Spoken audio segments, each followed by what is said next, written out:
Sir, एक ragging का मामला जो है वो पेश आया है। अगर बात करें कुछ साल पहले भी ऐसा हुआ था और उसने सुसाइड भी कर ली थी शख्स ने और उसके बाद बैन कर दिया गया था पूरा रैगिंग का। और क्या पूरा मामला है इसके बारे में बताएं और किन-किन लोगों को सस्पेंड किया गया है अभी तक? मैडम हमारे यहाँ पे रैगिंग के लिए ज़ीरो टॉलरेंस है और हमारे यहाँ इसको चेकिंग करने के लिए डिफरेंट मैकेनिज़म्स हैं। उस मैकेनिज़्म के तहत एक एंटी रैगिंग स्क्वाड होता है और वो रूटीनली चेकिंग, पोस्टर्स की चेकिंग और डिफरेंट स्पॉट्स की चेकिंग करते हैं। संडे के दौरान जब वो टीम चेकिंग के लिए गई तो वो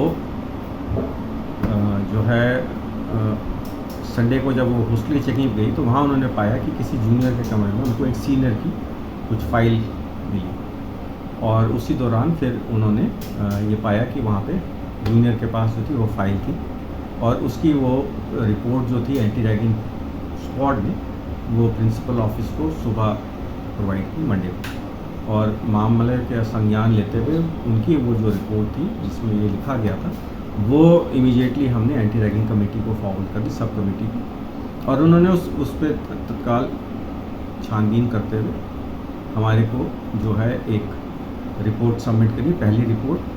और उस पहली रिपोर्ट के तहत उन्होंने 6 बच्चों को उसमें दोषी पाया। हमने पेरेंट्स को इन्फॉर्म किया। पेरेंट्स जब ट्यूसडे को आए हैं तो उनके सामने जो भी एंटी रैगिंग कमेटी ने सज़ा उनके लिए निर्धारित की थी उस सज़ा के तहत उनको वो सज़ा दी गई और वो फिर तफ्तीश जो कि चल रही थी वो ट्यूसडे को भी हुई और ट्यूसडे शाम को उनकी एक और रिपोर्ट हमारे को सबमिट हुई और उसमें उन्होंने 6 बच्चों को और को उसमें शामिल पाया उस एक्टिविटी के अंदर। और हमने फिर पेरेंट्स को इन्फॉर्म किया और पेरेंट्स नेक्स्ट डे जब वेडनेसडे को आए हैं तो वेडनेसडे को फिर हमने वो उनको भी 6 बच्चों के अगेंस्ट एक्शन लिया। तो ये 12 जो थे वो सीनियर बैच के बच्चे थे और चूंकि 2 जूनियर बैच के बच्चे भी जिनके पास ये कॉपीज़ मिली थी, चूंकि उन्होंने जो है इस बात का हमारे को सूचित नहीं किया, क्योंकि रैगिंग में यही नहीं है कि कोई और किसी को कुछ कहता है, जो अगर वो एक्सेप्ट करता है तो वो भी गुनहगार होता है। तो उस दौरान उन 2 छोटे बच्चे जो फर्स्ट ईयर के बच्चे हैं उनके अगेंस्ट भी कार्रवाई की गई। कुछ मीडिया में ऐसा आ रहा है कि जी ये हमें कोई कंप्लेंट हुई या इस तरह का विषय, इस तरह का कोई विषय नहीं है। हमारे पास कोई कंप्लेंट नहीं थी। ये हमारी जो हम लोग बहुत विजिलेंट हैं और उसी विजिलेंस के तहत जो है ये कार्रवाई जो हमें ज्ञात हुई उसके अगेंस्ट जो उचित कार्रवाई थी वो कार्रवाई की गई। जी, जिनके साथ रैगिंग हुई है उनके घर परिवार के लोग आपके पास पहुँचे या फिर वो लोग पहुँचे?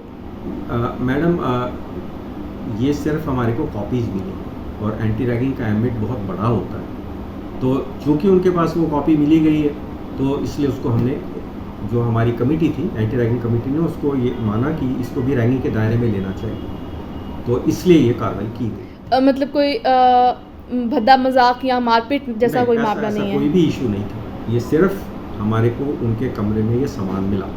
जी, तो अभी क्या सब कुछ क्या कार्रवाई चल रही है? वो डॉक्टर्स अभी आ रहे हैं मेडिकल कॉलेज में या नहीं? कार्रवाई के तहत जो है उनको जो सज़ा दी गई है उसमें 50,000 रुपये का जुर्माना, 6 महीने के लिए जो सीनियर स्टूडेंट्स हैं उनको हॉस्टल से निकाला गया और 3 महीने के लिए क्लासेस से सस्पेंड किया गया। जब वो कार्रवाई हो चुकी है तो फिर वो संस्थान में तो नहीं होंगे। मैडम इस मामले पे डॉक्टर भानु क्या मैसेज देना चाहते हैं पूरे मेडिकल कॉलेज को?